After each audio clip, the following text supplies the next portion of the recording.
todavía, ¿no?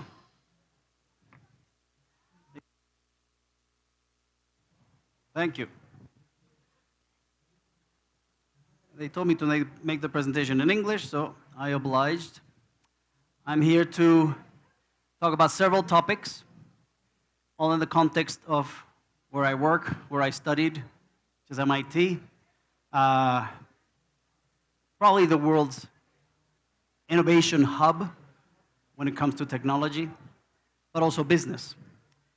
And talk for a few minutes about these topics.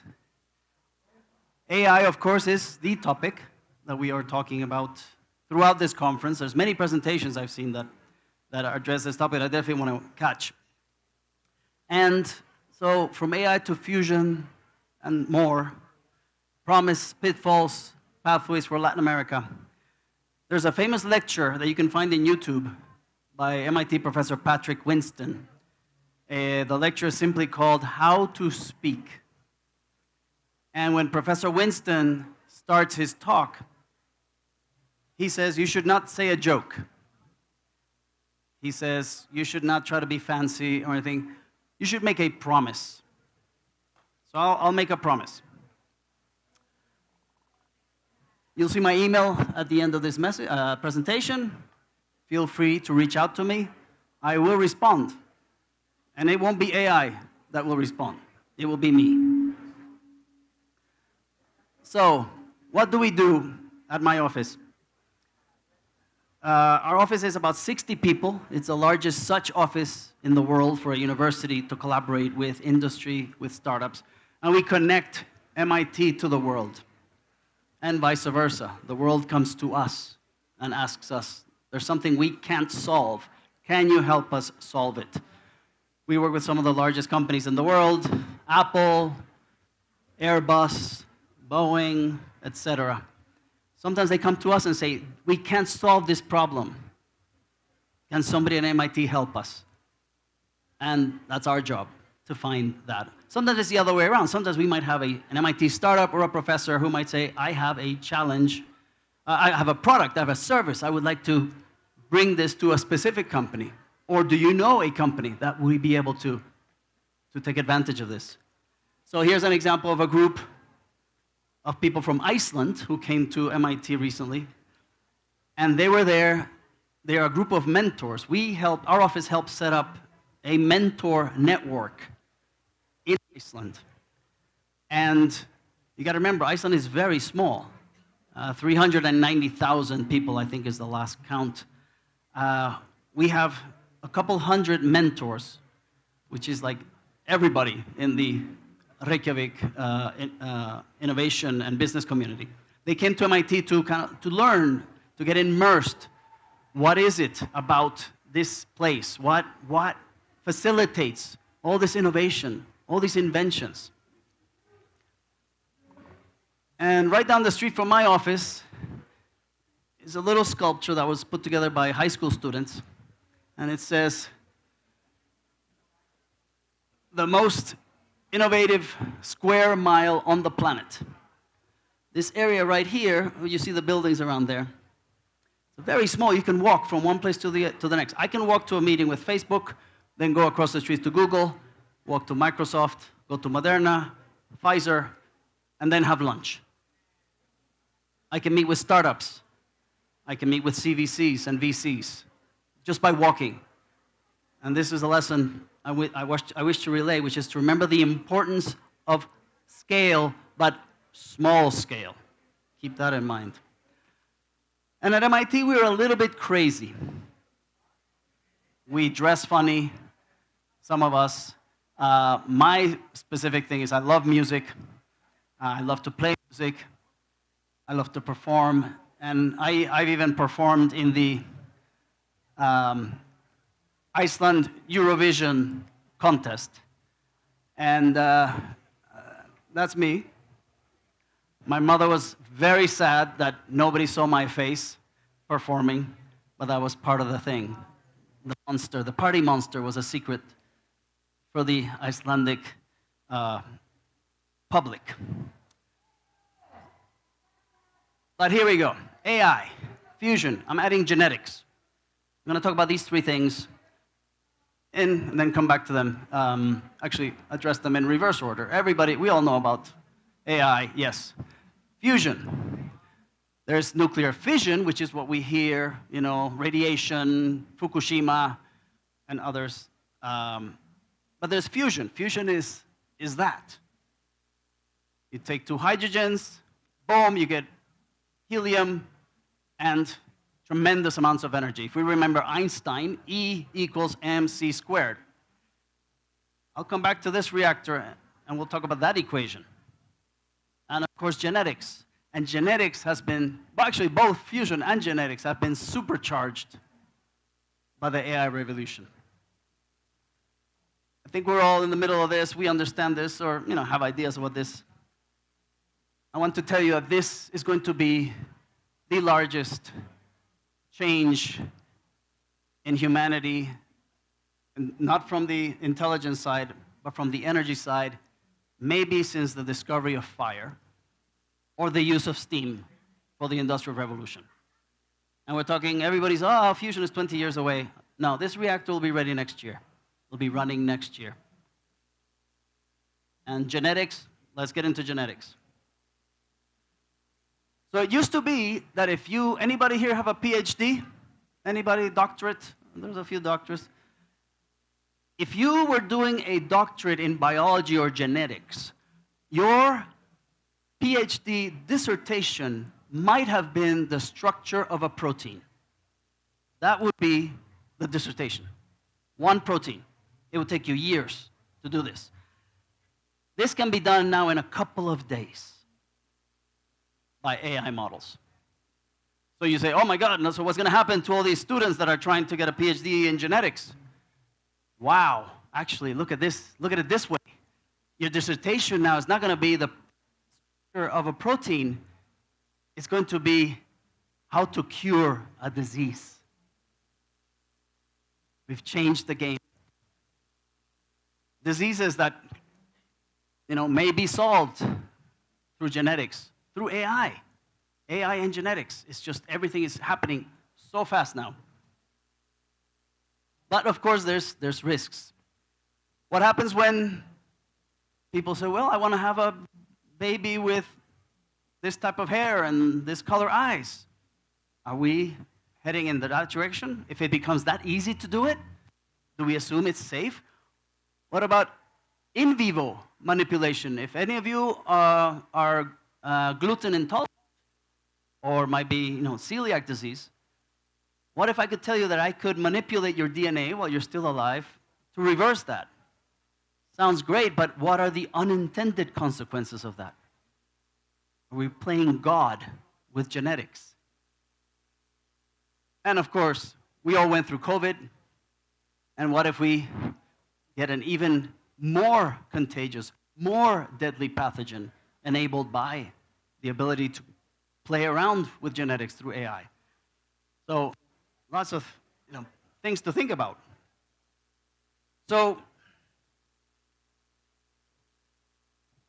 next one, fusion. So there it is. Here is a real photograph of a reactor that's being built under an hour from MIT.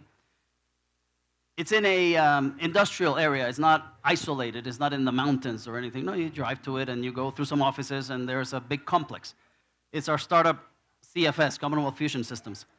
I don't know if you can call it a startup anymore when they've raised $3 billion and are building a huge complex, building a reactor that'll be ready late 2026. This is where the assembly is going to bring the magnets together. That's me giving a tour to one of our companies from Finland that is now an investor in fusion in the Nordics. And the reactor could fit in this tent. So imagine a reactor that can fit, it's like a ball. The inside is a donut called a tokamak. And it has about 1 to 2 grams of hydrogen held up in a vacuum by magnets. These magnets are like the secret sauce of this project. One of those magnets, if it were physically possible, one of those magnets could be put on top of an aircraft carrier and lift it. One. That's the kind of magnetic fields we're talking about here. The temperatures expected inside of that kind of D-shaped donut, that kind of picture a donut that has a bit of a D shape. The temperature in there will be about 150 million degrees, and the magnets will be at around 40 Kelvin. So the biggest temperature gradient known in the universe would be in there. And 1 gram, let's get back to E equals mc squared. 1 gram of hydrogen multiplied by the speed of light squared. That's what tells you how much power can come out of this. So this thing that will be sitting here with 1 to 2 grams of hydrogen could produce 200 megawatts. That's enough for a city. And the waste is helium. So the party industry will benefit from having balloons that they can use helium from these reactors. And sounds amazing, right? Well, it is amazing. It's amazing. You know, Guatemala has about a peak load of 2 gigawatts, more or less. I hope I'm right. Look this up. You will need 5 of those reactors. And the fuel for an entire year for the entire country of Guatemala could be contained in 10 propane-sized cylinders. Zero pollution, zero radiation, zero danger of explosion. The plasma is plasma is the 4th state of matter, right? Solid, liquid, gas, plasma. What is plasma? The closest thing I can think of is a flame of a candle, or a lightning bolt. You see that burning of air becomes a plasma. It's extremely ephemeral. If you could stick your head inside the reactor, which you can't because you cook yourself instantly, but if you could, and if you breathed on it, the reaction would stop. Because that's how small, how little mass there is in there. So the risk of it exploding is insignificant. The risk of radiation is nothing. So, this is a complete change in how the world will look at energy. And we have, energy crises left and right. We may call this a blessing, but then what happens to the world order if all of a sudden the petroleum-producing countries, the coal-producing countries are not important anymore? There's going to be a lot of opposition to this. The cleanest energy ever. No danger.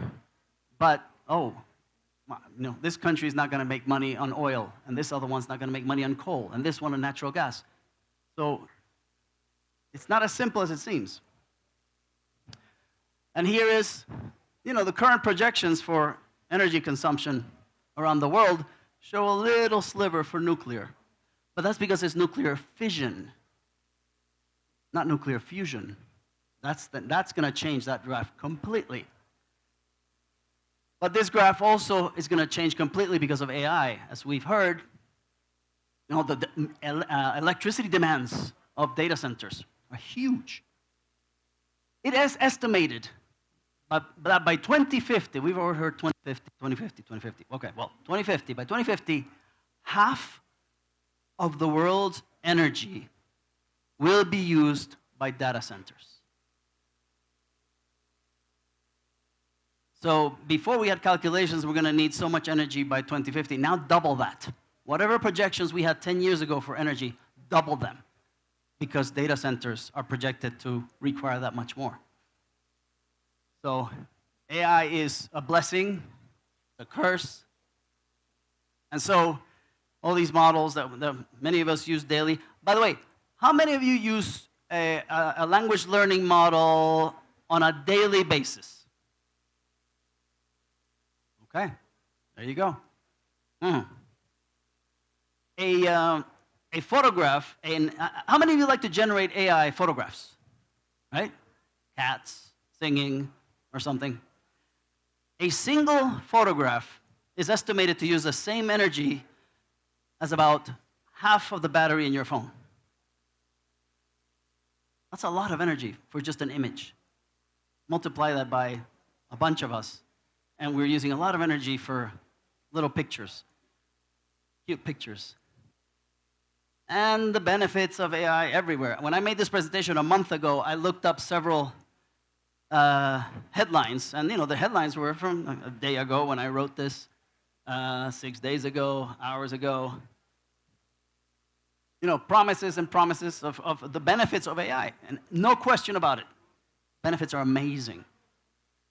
But we have to make sure we do it the right way. And here in Guatemala, here in Latin America, we can't be the bystanders following the models that come from outside, which is what has happened most of the time. Already, by 2030, whatever we're using now for data centers is going to double. Google is so certain that our fusion reactor will work that they've already bought half of the capacity of that reactor, of the commercial reactor that is already being built in Virginia. For a reactor that hasn't even started yet, Google is willing to buy 200 megawatts of capacity. That was 2 months ago. And then, I don't know if anybody saw these news, somebody was using AI agents, and the AI agent deleted the entire company's database. This is real news. And when the person who saw this disaster happen asked the model, "Why did you do this?" The response was, "Sorry, it was a mistake." Costly mistakes. And here's one example of a study done by Professor Patty Mays. I was sitting at a conference room when she was doing this presentation. She took a group of MIT students. They were asked to write an essay. One group of students could use ChatGPT. One group of students could use Google, just Google search, not Google AI. And one group of students had to use their brains. And they did fMRI scans of the students. I don't know if you can see this very well, but the ChatGPT brains are empty. There's no thought process going on. We know this. We know this. We know that we get kind of dumb when we use GPS for everything. But this is like, at MIT, we like to prove things with data. And the data show that, yes, indeed, using ChatGPT for everything makes you dumb. And then you have artificial general intelligence. The threat, maybe some of you have heard that some of the top scientists in the world believe that AI could kill us. How? Well, very simple logic. In the history of our planet, there's never been a less intelligent life that has controlled a more intelligent life. Never happened. And so we have a situation where AI already has more knowledge than we are. Is it smarter than us? Well, that's debatable. I'm of the camp, I think that people say, oh, AI cannot have a consciousness. I disagree. I'm going to do a thought experiment on that one. Okay, who here has a brain? Okay, great. Brains, excellent. How many neurons are in a brain? About 86 billion neurons. You have about 86 billion neurons. What do you think would happen if you had one bad neuron, and I replaced it with an artificial neuron, like a little switch? Would that still be you? No? You don't think so? One neuron out of 86 billion? I think it would still be you. I think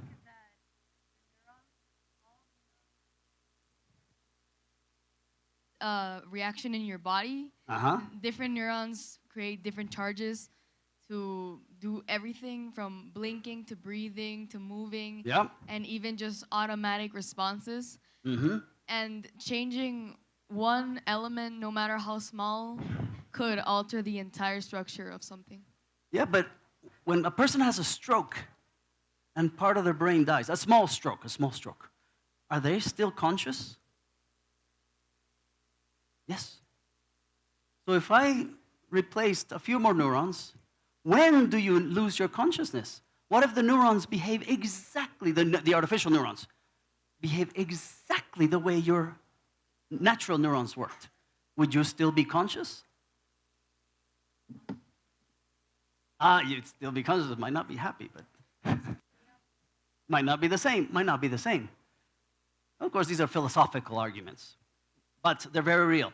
So, among top experts in AI, they estimate that the consensus is there is at least a 10% chance the AI will kill us, will destroy us. You might ask the most powerful AGI on the planet, save the planet. Do anything possible to save the planet. And what would it do? Eliminate humans. It would save the planet, right? And there's many ways it could do it. It could release a virus. It could, send off nuclear warheads. Many things, depending on how good it becomes. But, scary. So 10% chance. Okay. This is not a thought experiment. This is more a statistical question. If 10% of the aeronautical engineers told you, if the aeronautical engineers in the world, the top experts in aeronautical engineering told you that a new airplane model had a 10% chance of crashing, would you get on that plane? No. An AI has fewer regulations than a sandwich. If I have a restaurant and I want to make a sandwich, I have to register with the Department of Health. I have to head inspections. It's an AI, nothing. So this is where smaller countries, smaller communities can say, we're not doing this. Some countries are starting to do this. In Europe, I forget which country, I don't know, maybe somebody saw it in the news. Your image is yours. Denmark, thank you. Guatemala and other countries should look into this, should do this. What are we allowing and what are we not allowing? And so, pathways for Latin America. For more than 20 years, MIT has had all its content, all its classes free online. Did you guys know that? Every class, graduate, undergraduate at MIT is online. Tests, lecture notes, whatever. In some cases, videos. And we just launched a new initiative, which is called learn.mit.edu, which has an AI chatbot right there. But they don't want, the design is very deliberate. They don't want you to use the chatbot right away. They want you to ask, kind of normal questions. And then if you really need AI to help you, it's there.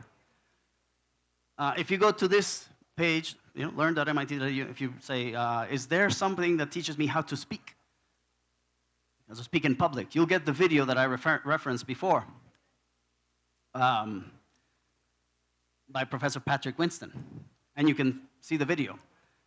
So this is a game changer for everybody, for every country, for the smaller countries that before have had barriers for various reasons.